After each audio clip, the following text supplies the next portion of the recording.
character once you get to know the real fabric of this regime. Understand one thing: the more the regime is getting fragile and fragmented from within towards an implosion, the more likely it is to attempt desperate acts such as this one. As to the nature of the conflict, it's not an undeclared war.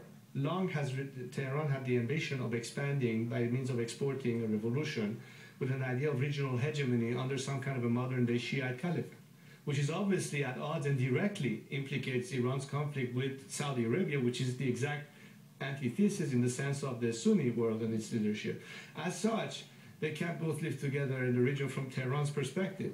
But it's well beyond just a regional conflict. The consequence of this regime now is spreading all over. And the sad thing about all this is, had there been more pressure, where the Tehran, in terms of its behavior versus its own citizenry and acts of violence, has allowed it to have the gall to now even dare go beyond well beyond its borders, all the way in the Western Hemisphere, in a town like Washington, to assassinate a foreign diplomat.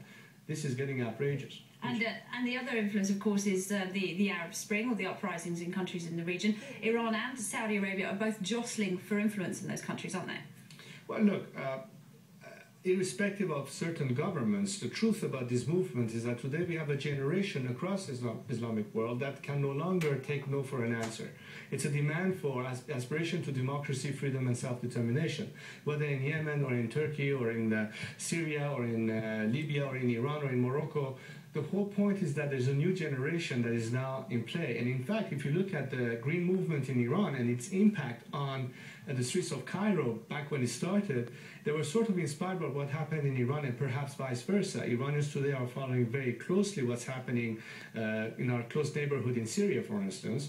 And indeed, I think the formula gets to a point that it is time now for people to get the hope that the world has finally heeded their call and will take this matter very seriously now that it's open warfare, literally. Now, the last attempt at an uprising in Iran was put down very violently back in 2009. Do you think, given what's been happening in the region, there might be a resurgence, and what role would you like to play in that? Well, I believe it was indeed a lost opportunity, but not all is lost. The movement is still alive and well, even though its leadership is being quashed severely by the regime, and we should not allow for this movement to be orphaned, which is precisely why secular democratic forces in Iran, who are forming more and more a union to face the regime as an alternative to a theocracy, are assembling more and more to try to find a common plan of action as to how to go about this now and how to carry out whatever we can do as a nation to free ourselves from the regime.